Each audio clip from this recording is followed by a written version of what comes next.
we are living in a time and space where there's this craze for comfort and convenience. Being married is a skill.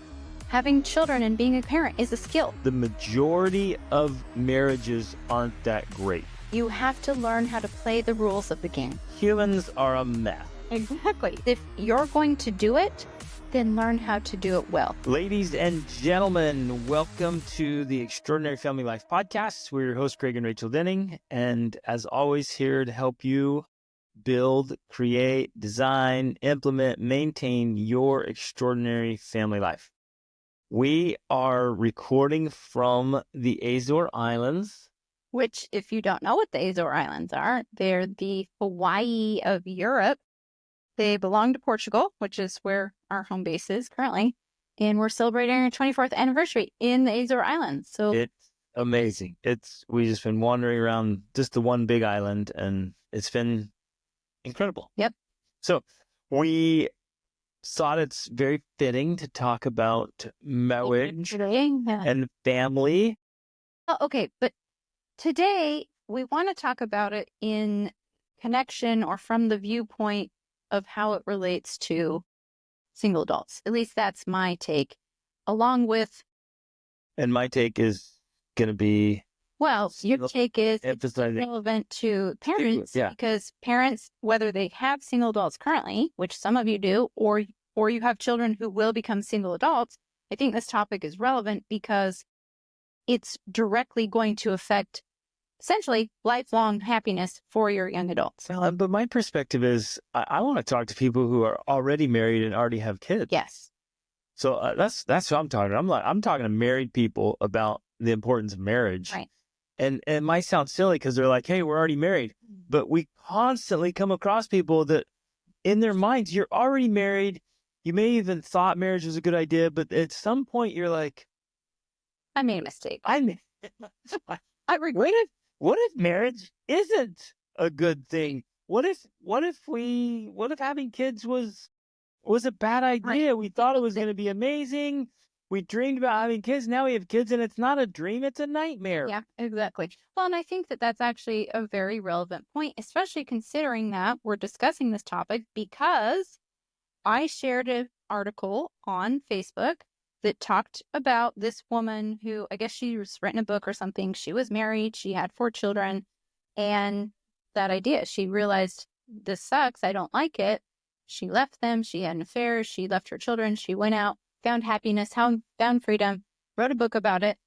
And, sharing this whole viewpoint of like, woohoo, on the other side, it's amazing. It's so great. And so that's how this began. And that's why we want to talk about it because, well, and I guess where I want to begin is I want to begin acknowledging that viewpoint, that argument that marriage sucks. Being in relationships sucks. Having children is not all it's cracked up to be. There's more fulfillment in a career. Being dependent on a man is stupid and it's a horrible plan.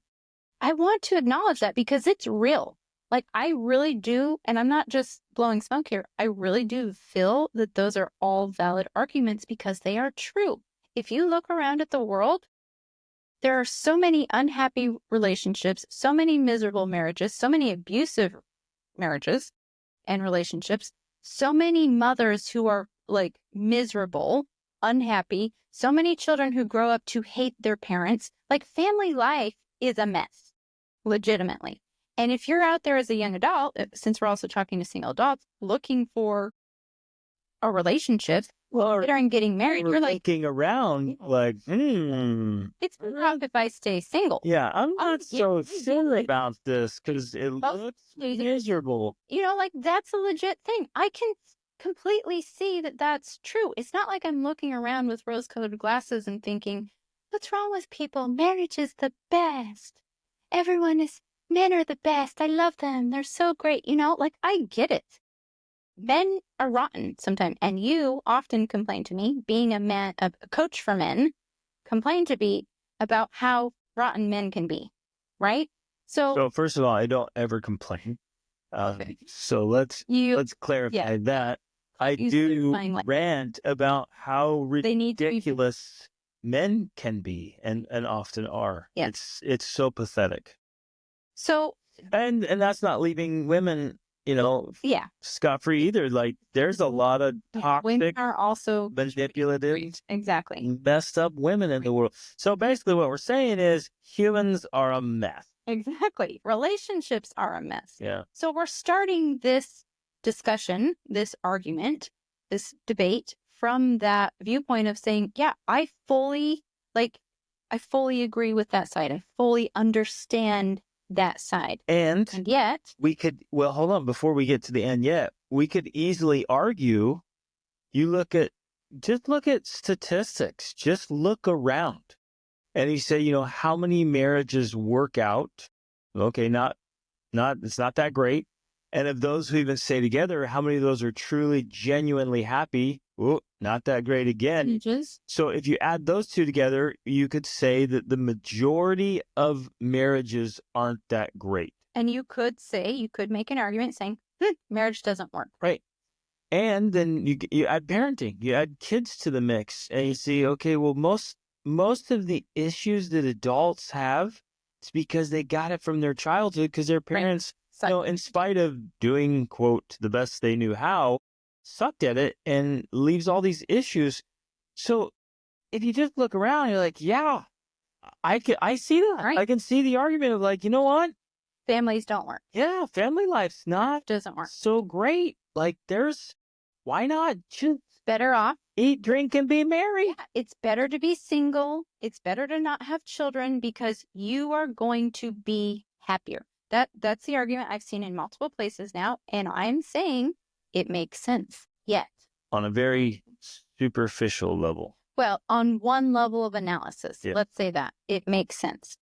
Yet, we could also rightly argue that if you look around, because, human beings have been around for a very long time.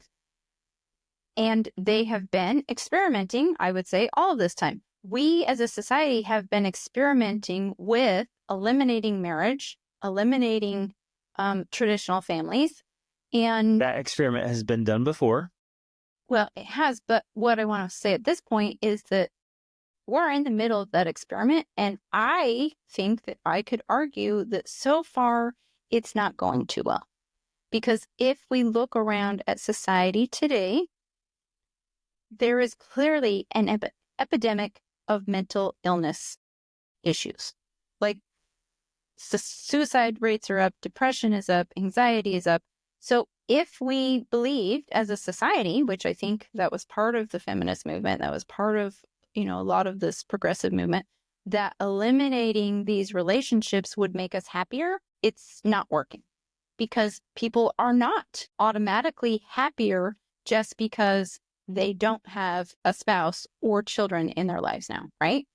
So on the other side of the aisle here, there's also this argument saying it's not working. The experiment is not working. Now, there's a lot of factors that go into this whole mental health crisis. I'm not saying it's just this one thing, but it's definitely a contributing factor. And so that's the other side of the coin. And we want to talk more about that. We want to dig into some of the specific points about that. But I guess what we do want to say is that despite the fact that there is a legitimate and potentially strong case against getting married and having children, we are here to say, and, if you've listened to our past podcasts about why we're so certain about the things we preach on this podcast, it's because we only have very strong opinions about the things we've actually studied for, say, more than a decade. And experimented with. Created long-lasting results. And taught to others and seen them create results. Like, those are the things we have strong opinions about. And so, with that in mind, we are going to say and make a case for marriage, for saying that despite all of that evidence, getting married and having children is still one of the best potential avenues to real meaning, purpose, and happiness in life. And I'm mentioning meaning and purpose, and I think I'm mentioning them first because actually meaning and purpose are more important than happiness. People often think that the purpose of life is to be happy. It's not. The purpose of life is to have meaning. And if you have meaning, even if you're sometimes unhappy, because that's part of life, your life still has meaning, right? Well, and there's even people arguing against that. It's like, hey, what makes you think that your life should have meaning? Yeah, right. That there's big arguments from very influential people saying, well, no, what makes you think that life has to have meaning? It doesn't. So they're just throwing out everything. They're questioning everything, which is a good thing to do as long as you keep questioning, keep thinking, just have one superficial thought and end right there. As long as you keep going down that path and keep going, labyrinth, walk through the whole labyrinth, go through it and say, okay, well, let's explore that idea. Let's consider that. Let's consider a life without marriage. Let's consider a life without kids. Let's consider a life without meaning. Mm-hmm. Let's consider a life with happiness or without happiness. Let's just walk down that path. Let's see that whole thing and see where it goes. And consider all the layers and depths of possibility. Consider multiple layers of analysis instead of just one. And remembering too, not everybody's going to follow this family path, and I'm okay with that. Right. Not everyone's going to get married. I'm okay with that. Not everyone's going to have kids. That's what I'm saying. Right. I used to think, no, having a family, having kids is amazing. I think everyone should have kids. Now I'm like, dude, please don't ever have children. Please do not. That would be terrible and unfair for those kids that you bring into the world. Yeah. So even though we are making this argument, we also don't believe it's the path for everyone, and that's okay. But what we are trying to say is that because of the way society works, because of the way evolution works, the majority of people are going to follow a path that likely includes marriage and children. And if you are going to follow that path, then you should learn how to do it well. That's the point. Because part of this entire argument to me is saying, hey, marriage doesn't work because people are miserable in their marriages. Having children doesn't work because mothers are miserable being mothers. But to me, it's kind of like, and you guys, if you've listened to us, we love to use tennis. I don't know why, because either of us plays tennis, right? We hardly know that much about tennis. But if you suck at playing tennis, the answer is not to get rid of tennis, the game. Well, no, but it makes me feel bad. So it should be eliminated from the earth, because I tried it once and it was terrible and it made me feel bad about myself. I was embarrassed. I had to spend all this money on fancy equipment. I had to join the club and it just sucked. It sucked. So we should get rid of tennis. And I'm here to say no. If you want to play tennis, then learn how to play it well. Yeah. That's all I'm saying. I am not saying every single person should get married and every single person should have children and every single woman should be a traditional wife, a trad wife. I'm not saying that. But what I am saying, what we teach on our podcast is if you're going to do it, then learn how to do it well. Get the skills that makes it a better experience, because otherwise it's like playing tennis and sucking at it and then thinking we should just eliminate tennis from the earth. It doesn't work. So let's look at this and say, you know what? For most of human history, marriage is a thing that mostly works. If you look at the big picture, it works in that it's perpetuated human society, right? And if we're going to keep it around, because as of yet, we haven't found a better solution, despite the fact what many people think that they have found better solutions with open marriages or polyamorous relationships, whatever. Doesn't work, because humans are naturally very jealous people. That leads to suicide or homicide and other problems, right? If this is what we have so far, that's the best option that we have, let's learn how to do it well. That's our point, because it is a skill. Being married is a skill. Having children and being a parent is a skill. And when you improve those skills, you have better relationships. And when you do that, you have a more meaningful, purposeful, and happier life. And yet, being married is hard. Absolutely. It's just brutal. And you have to learn how to get along with another human being and try to understand them and someone of the opposite sex. You're like, your brain does not make any sense to me at all. As much as you tell me, I'm just like, that doesn't make sense. Then you bring a child into the world. Let's expand on that for a second, because here we are. We're literally celebrating our 24th anniversary yesterday. And still, okay, for context, great marriage. Yeah, our marriage is amazing. Amazing marriage. And still, like, even on our little trip here, we have things that occur that I'm just like, that makes no sense to me. Your brain doesn't operate like my brain. I don't get it, right? It's a real thing. Of course, my brain's the right brain. Of course. And mine's the left. No, the wrong. It wasn't right and left. It was right and wrong. So, it's a real thing. That's what people are dealing with. Now, again, back to the analogy. We don't just throw out the game because we haven't learned how to play it. If I'm playing chess and I'm white and you're black, I don't get upset because you're supposed to be black too. We're different. That's how the game works. That's how it has evolved. It's how it was designed. You have to learn how to play the rules of the game. So, well, okay, let me keep going down this road a little bit, and then we'll come back to an analogy and some context. And some exciting comments on Facebook. Very interesting comments. So, marriage is hard enough, right? And it has these moments of joy and bliss and sex. Well, okay, let me add this little tidbit of information. Like, the research clearly shows that the people who have the most consistent best sex are married people. And among them, it's actually religious married people that have more and better sex. Yep. Which is counterintuitive to so many things, right? What's being taught and spread. But then you add a child, a baby, and that's pregnancy and delivery and breastfeeding and sleepless nights and vomiting and diarrhea blowouts and tantrums and a kid who could care less about your goals or agenda or your health, with your relationship.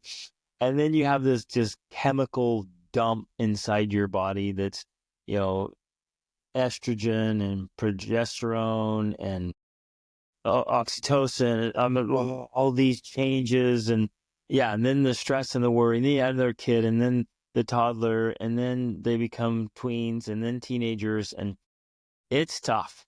And you had more kids and like, oh boy, here we go. Now we're outnumbered, and you keep going. And so you can see how people think, what am I doing? Why am I doing this? I thought my life would be a fairy tale. And it's terrible. It's horrible. It's no good. I have no freedom. I have no identity. I'm just taken advantage of, and I can't even live for myself anymore.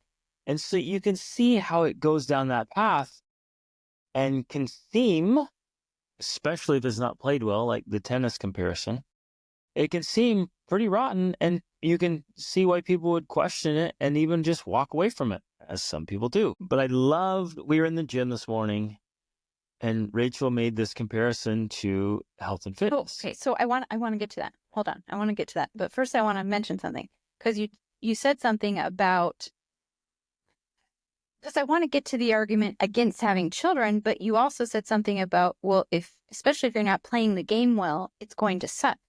Ultimately, if there is a message that we are teaching primarily, if there's something, because I got accused on Facebook of preaching and proselytizing, if there's a message that we are proselytizing, it's the fact that if you are going to have relationships in your life, meaning a marriage or a long-term relationship, romantic relationship, or have children, if you don't play the game well, it's going to suck a lot more than if you learn how to play the game well. Yep. That's our message, ultimately. We are not out, like we already said, we're not out there preaching everyone should get married, everyone should have children, this is the best life path. We are saying this can be the best life path, especially if you learn to play it well. And I'm using the analogy of a game on purpose because a game has rules. A game has restrictions. A game has, if you're playing chess, you can't just like throw your piece off the board and play over here. Like, there's rules and restrictions. You have to play within those in order to play the game well. It also means there's a lot of options because of that. of what you can do within the game. But if you completely throw out the rules and cheat, then you're no longer playing chess. The same is true with marriage and parenting. If you want to play those games well and receive the most positive benefit from them possible, you have to play by the rules, and you have to learn what those rules are and how to maximize them. And what that requires of us is growth, development. We have to become smarter, more skilled. We have to work on ourselves to get better and better. That's true with anything. It's like taking tennis lessons. Anything in business or sports or wherever you want to go, you have to put in the work and effort. And when you do, voila. Right. And so better results. One of the main arguments we have here that we're in favor of marriage and parenting, especially to the next generation, especially to the people who are already married, especially to the ones who are questioning it. What we're saying is learn the rules so that you can play the best game possible. Now, that's what will make the difference in your life. It's not whether or not tennis is a good game. It's not whether or not marriage is a good game or parenting is a good game.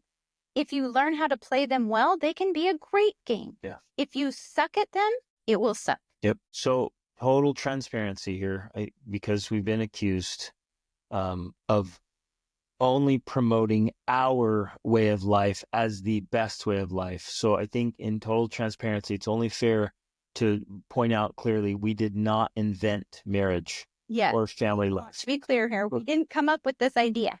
It's not ours. It's not, quote, our way of life. Yep.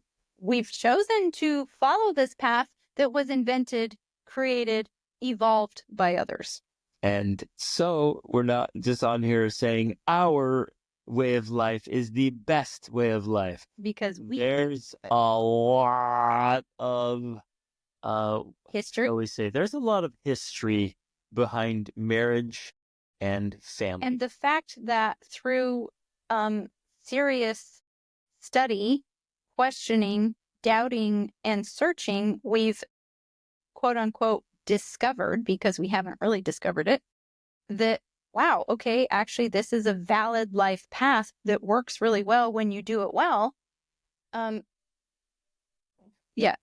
Just because we've aligned ourselves with that idea doesn't mean we're somehow now proselytizing our way of life. It's the only way. Because the best way. Right. It's not ours. We just happen to align with that truth. But what's important is sometimes we think if you don't study history a lot, you kind of think that, oh, this is the first generation to really question it and really experiment with other ways of life. And that's just not true.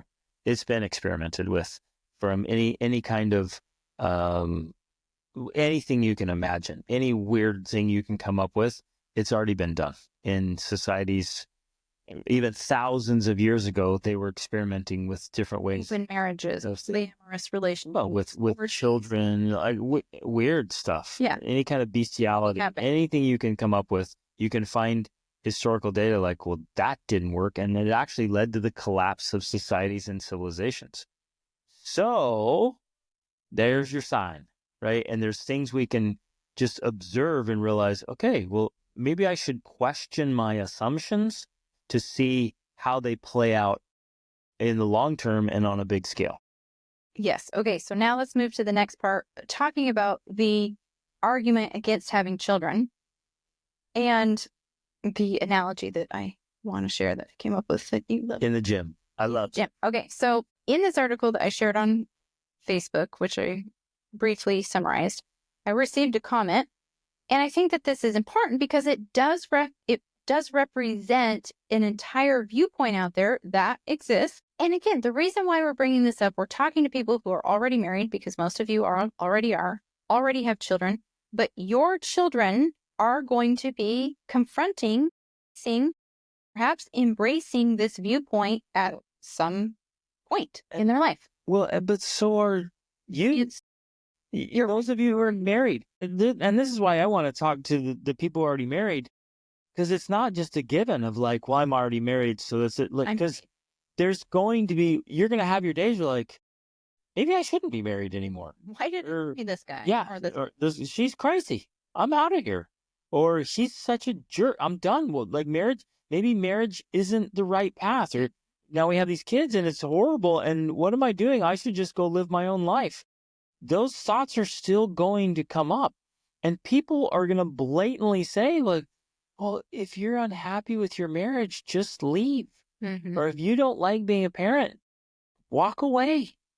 Right? Those kind of crazy ideas are being taught. That is the idea being taught behind this book that I shared. I didn't share the book. I shared the article talking about the book, disagreeing with the premise. That is being taught because this was a married woman with 4 children who walked away and found her happiness, her freedom, and life has never been better. That's what's being shared. And so, yeah, you're right. It is valid. It is important for not just the young adults, our children, but for those of us who are already married, especially because you receive comments, questions from people saying, all of my friends are getting divorced. All of my friends are walking away from their spouses and their children. Like it's happening. It's happening. It is happening. So I guess that's why I'll make that point again and again and again. I'm not just talking to young adults and trying to, help them think clearly about marriage or not marriage. I'm also speaking to marriage people to try to help us all think clearly when we're in the midst of the strain and the struggle, to still keep our thinking clear about why we got in and where we want to go and how to do it well. Because the reality is, people think that they will be happier if they walk away from it, but it's not true. It is a lie. You will find more happiness, you will find more meaning, and you will find more purpose by, continuing the analogy, getting better at the game than you will by walking away from the game. Now, to be clear, we don't have to talk about this, but not every marriage should continue. There is sewed on when you should consider divorce. There's a time for that, and there's a time to walk away from your children, or to walk away. Well, I'm going to use that very carefully. To walk away from your parents, definitely. Sometimes that's a case, but there is a time when those things need to happen. But that's not the normative case. It's going to be rare. So that's why we're speaking about it in the way we are. Okay. You ready for my comment? Yeah. Okay. So it starts by, basically, I shared the link to the article. The article was written on the Institute for Family Studies. The guy commenting begins by saying, yes, the Institute of Family Studies. At least there's no confusing what their bias is. Now, first of all, that's a great line. That's just a great line. It's so great, and yet it's so myopic. Right. As though any like interested in family studies must have some sort of evil bias because they're concerned with the continuation of the human species. But it's just like if you take a stand for something like family, then you're biased. Right. So if I have started an institute for healthy eating, for tennis studies, and they're like, ooh, tennis. So at least your bias is clear. You think people should eat healthy. I can't trust anything you say about tennis because you are tennis biased. If you open a gym, now we know that you're biased, gym owner. You think people should work out. Oh, anyway, it's a really great line. This post sets up an obviously disliked book for a straw man argument. This post sets up an obviously disliked book for a straw man argument isn't too surprising considering the tone of this website. A woman? Free from obligations? Let's not give our readership any ideas. I love saying this in the evil voice because it's so funny. Because let me give my little rant here. It's as though someone who works for or writes at the Institute of Family Studies has never been exposed to or considered the fact or idea of not getting married and having children. Possibility? Them know that they could do that. Right. So funny.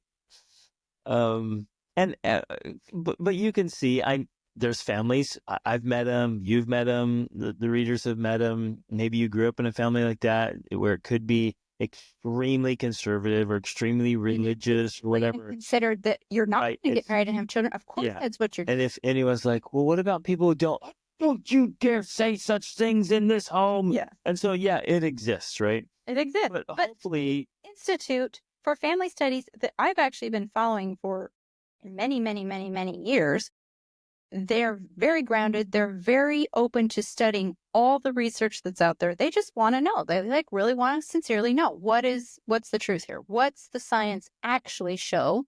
Oh, interesting. It actually shows things that supports families. That's interesting. We should share that. We should let people know that not all of the evidence out there is against family life. Right. And I actually really like how articulate this comment is, and it's actually it's a good comment in that it's written well and it's fun and there's a lot of personality to it, but a lot of flaws. So, and we're gonna kind of pick this apart a little bit. It's like a woman freer from obligations, which is a really interesting idea. And I want you, listener, to chew on this. What do you want? Do you want to have more obligations, or do you want to have fewer obligations? Do you want to embrace more responsibility or less responsibility? And so the commenter here is promoting a life freer from obligations, a life with less responsibility. And I want you to chew on that. Like, is that the better way? Is the better way in life to have fewer obligations and responsibilities? Less, to have more comfort. Because obligation responsibilities, they're burdens. Yeah. So do you want more burdens or fewer burdens? And you've really got to wrap your head around that. Well, because a lot of people say, and they really believe, less burdens are better because that means less stress, less anxiety, less challenge, and they think more happiness. They think more happiness. Fewer obligations mean more happiness. So, why in the world would I have children if I could live with fewer obligations? Exactly. And be, quote, happier. But the truth is, and again, not just our idea, not just something we came up with, that people who take on more responsibility actually have more meaning and purpose and, by default, happiness. I would say can. Because there are many who take on more obligations and responsibilities and they don't handle them well. And so then it crushes them. And then the critics on the other side say, see, that person took on more obligations, more responsibilities, and it made them miserable. It, they broke them mentally or emotionally. It destroyed their relationships. It ruined their health because they took on more responsibilities. Well, because the clinical research shows that you have to willingly take on those obligations. In fact, there's something that happens in the human brain when they have obligations forced upon them versus what happens when they willingly choose those obligations. So there's a huge difference there. Yeah. When you choose challenge, it's a very, very different thing than having challenge forced. Exactly. So with his argument in mind, in some ways he's right. A woman or any person who is forced to have more obligations is not going to do well or thrive and will be more miserable than a woman who willingly chooses to take on those obligations. Now, with that, and this is our message, and I think we're kind of unique on this. This is our message. Anyone who willingly chooses to take on an obligation or responsibility, with that automatically commits, even though they're often unaware of it, we automatically commit to figure out how to do it well. To learn how to play the game. Yeah, because if we don't learn how to play the game, if I say, you know what, I willingly choose to become a tennis player, but if I don't simultaneously choose to figure out how to play it well, then I'm going to be this tennis player for years to come that hates it and struggles and sucks at it because I never figured out how to do it well. And you might argue, well, it's like, well, not everyone can do it well. Well, then maybe you shouldn't have kids. Yeah.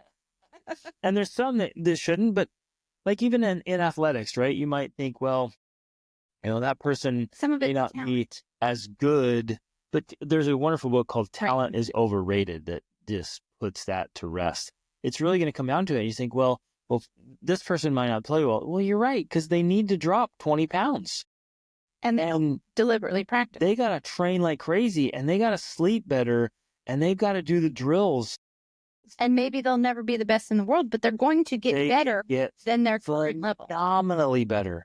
And when you look at like the greatest athletes like Steph Curry, I think he does 500 shots a day, every day, no matter what, period. Like, I don't even know what sport this is. it's basketball.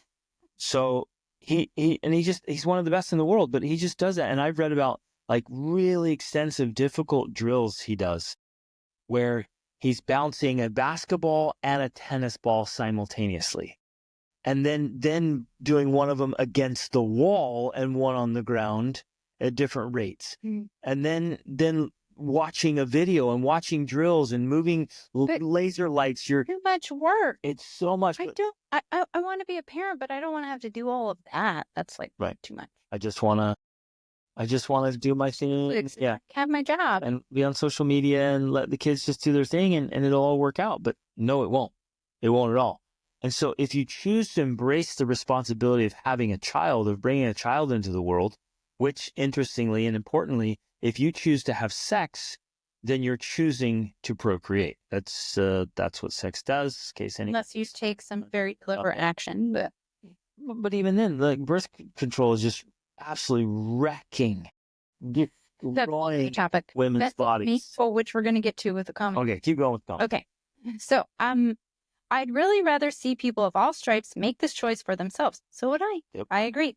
Rather than be encouraged or incentivized to make babies just for the sake of making babies. I agree with you. And that is not the point of the Institute of Family Studies, just in case you were wondering. I don't know if I've ever heard an argument of people who just say, hey, you should have a baby just to have a baby. I think he's saying right here, your religion, whatever it may be, doesn't get to decide this for everyone else. I think he believes that many religions teach that. And I could see that argument for sure, where the whole religious command is to multiply and replenish the earth. So that means make babies just for the sake of making babies. Yeah, I could see that argument. Okay, yeah. Okay, so you just, you've been commanded to have kids, so you should just have kids. Right. And I actually disagree with that. I don't think you should do that. I think that if you want to have a child because it's a natural inborn desire for many people, from an evolutionary perspective even, then you should have a child, but you should also do what we're saying and get really good at parenting. It's not something just anyone and everyone should do just for the sake of it. I don't agree with that.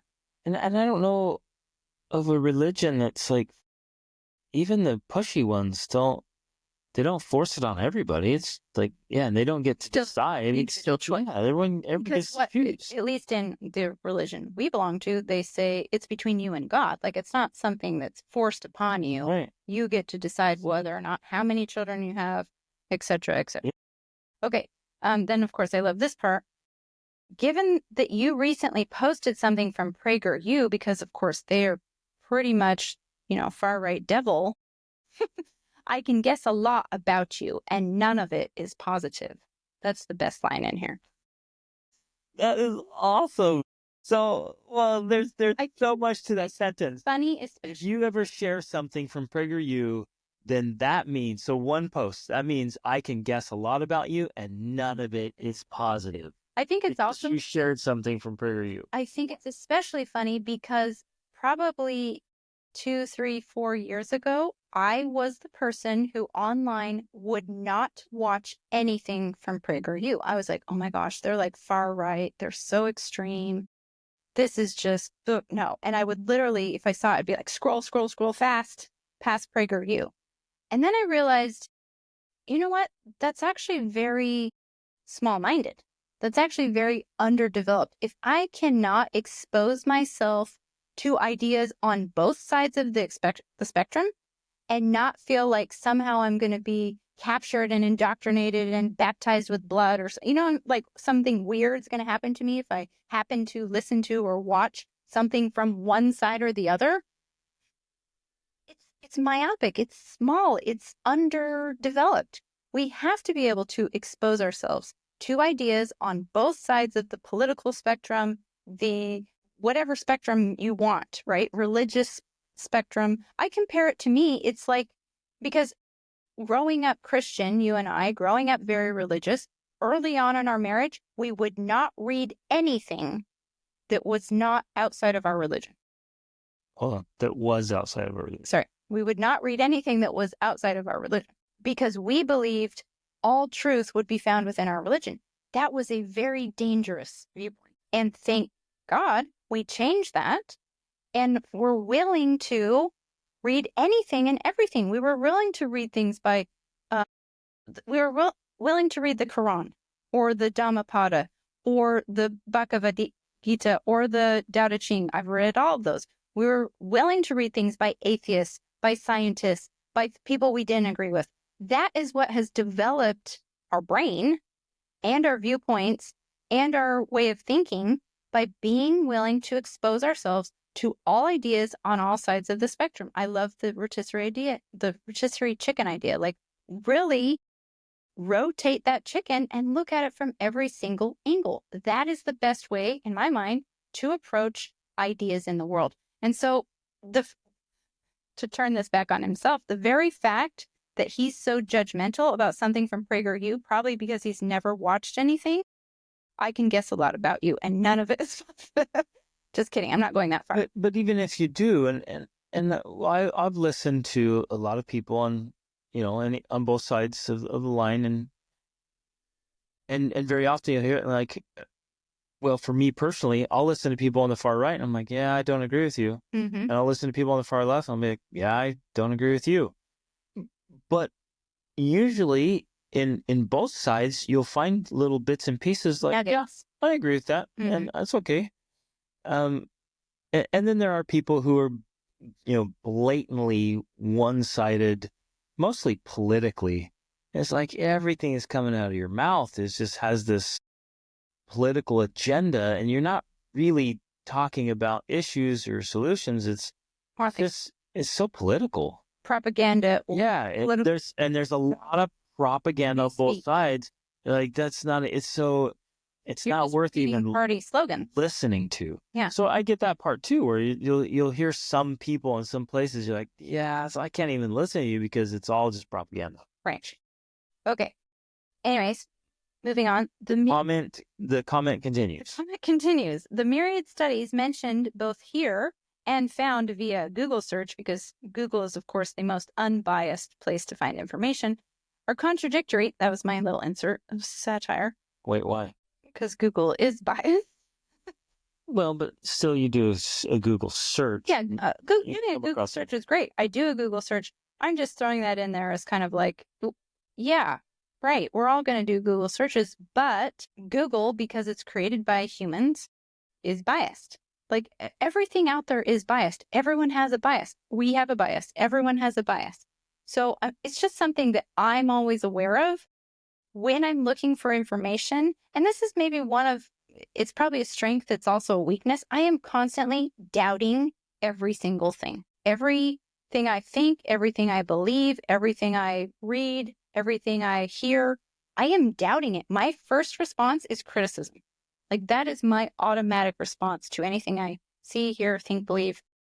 It's to critique it so I can find the faults in it, because I believe that's how you actually find the truth. I agree. You have to doubt before you can believe. Yeah. So questioning, and this is important, questioning even your religious beliefs is really important. Because nowadays that includes politics, because politics have become a religion for so many people. Well, right. And but questioning that, really truly questioning it, studying it, well, it'll lead to a stronger belief. Exactly. A greater understanding. But if you're like, don't question it ever because it's infallible, that leads to naivete. Exactly. And a very weak belief and foundation of faith. Right. Okay. So I just threw that in as a side note. But he did a Google search. Of course, they're contradictory. It's similar to those studies found to reveal whether food is good or bad for you. But one study found that between 5 to 14% of parents regret having kids. And he shares links to 2 articles about parents who are regretting to have kids. Okay. So very true. Seems irrelevant to me. Well, no, but it's also, he's making a good point. Like, you do any Google search for research and studies, and you'll find contradictions. That's absolutely true. It's about food, about parents, whatever. And so a study finding that 5 to 14% of parents regret having kids, yeah, that's a no-brainer. Not at all. In fact, I would bet there are moments when maybe 100% of parents, at some point in your parenting journey, that. What were we thinking? We are right here in the chaos of it. And I'm saying, what was I thinking? So I guess So every time you have another kid, you're like, that- maybe we shouldn't have had this right. other one. It's going to kill us. Right. And in those moments of weakness and stress and strain or struggle, ability to be able to handle the obligations. right. Like, But you question your choices too. exactly. And yeah, and especially if you are struggling to do it well, if you feel like you're being crushed under this burden you've chosen to take, and when you're tired, you're exhausted, and you're sick, and things aren't working out, and there's a change in the economy, or now you get fired. We all experience these moments where we're just roughed My whole life by life, and you think, man, I wonder if we should have even had kids at all, or the marriage is just terrible and you're fighting is so sad. And you're like, maybe I should have married someone else, or maybe I should have not gotten married. Right. That's normal. And I guess that's why I say, like, I don't understand his point with this, because it's almost like he's mentioning it as though he's going to shock me that, what? Some parents regret having children? No, I don't. I think I just take him as like, I think that paragraph sort of proof of something that just that there's regret having children. Right. So So he's just pointing out that studies are on both sides. They're contradictory, and some parents truly regret having kids. But I guess why mention it unless you assume the person doesn't know this? Well, but they're all assuming that you are only. They're assuming They're assuming I don't know this. I guess that's what I'm saying. Like, I'm not surprised or shocked by this. Okay, now he quotes from one of the articles that he shared a link to. Quote, after all, having children, I'm sorry, it just makes me, having children, particularly when they are young, involves financial struggle, sleep deprivation, and stress. Thank you for sharing that. I'm sorry. For mothers, there is also many cases the physical strain of pregnancy and breastfeeding, and children can turn cheerful and loving romantic partnerships into a zero-sum battle over who gets to sleep and work and who doesn't. Like, who wrote this? Well, it's coming. But it sounds like I'm just curious to see if the person who wrote that paragraph has children. Has ever interacted with a child. It's like they're pointing out, like stating. You're like, thank you, Captain Obvious. I know, but that's what's so. It's like, it's funny. It's laughable that we're trying to articulate that for mothers there can also, in many cases, be physical strain of pregnancy and breastfeeding. You've never been pregnant. Yes, there's physical. Wait, what? Or been around anyone. This is what I also wonder, because this is actually one of the things I've heard, that we live in a world today where many, many of the millennials have never been around a baby. Like, this is a thing. They have never been around children. They have never been around a pregnant person. So I think, yeah, you're right. This is an interesting insight, because these are people who don't actually know. They haven't seen it in real life. They haven't seen the financial strain, the sleep deprivation, the stress, the physical strain of having children in your life, because they haven't been around. It's like the author's just like, can you believe it? yeah, it's like, I'm going to throw this out here. Like, to let people know. Having a baby can cause physical strain for some women. Like, well, which women don't experience physical strain in pregnancy and breastfeeding? Okay, let me continue. As the Atlantic staff writer Jennifer Senior notes in her book, All Joy and No Fun, children provoke a couple's most frequent arguments. More than money, more than work, more than in-laws, more than annoying personal habits, communication styles, leisure activities, commitment issues, bothersome friends, or sex. Someone who doesn't understand this is welcome to spend a full day with an angry 2-year-old or a sullen 15-year-old. They'll find out what she means soon enough. And I'm laughing. Okay, I'm laughing here because, okay, I'm going to give my analogy now that we've been waiting for, the amazing analogy. But actually, let me finish this comment really fast, because now he goes back to his own. He's not quoting anymore. Much of the stresses of parenthood seem to come from the stresses of caring for or affording them. So long as they're manageable, then yes, it stands to reason they'll make you happy. If you're in a privileged position, then good for you. as a result of large-scale capitalism, late-stage capitalism, far too many are. Which, okay, whatever. But yeah, there's a whole sense of victimism there. If you are privileged, then good for you. But if not, if you're just experiencing what he calls late stage capitalism, too bad for you. This is Dan. I'm married and childless, and like my partner, I'm quite happy with that choice. I'm also quite happy with the vasectomy that I got a few years back. I'm also happy with mine that I got a few years back. I'm happy with yours too. And every time we decided 7 was enough, and you got it, and that was it. Every time I pass a crying, whining child with a parent that can't or won't control their spawn, I am just a little more thankful for my vasectomy. And we too are grateful for your vasectomy, sir. So back to the point here. Having children involves financial struggle, sleep deprivation, stress, physical strain. They can turn cheerful romantic partnerships into battles. Yes, and yes. We were in the gym this morning. I said, Greg, did you know that people who exercise sweat more, have more physical strain, they have more stress, they're more likely to vomit, they're more likely to have tired, sore muscles. Therefore, people who do not exercise are happier than those who do. This is my logic, based off the logic and reasoning from this post. And you might think, oh, that's silly. That's a stupid example or analogy. But this is, to me, and I have read a lot of different articles like this. These aren't the first ones I've ever seen. I've seen a lot of articles. In fact, I wrote a post responding to an article like this like 5 years ago in 2019, right? It's not a new idea.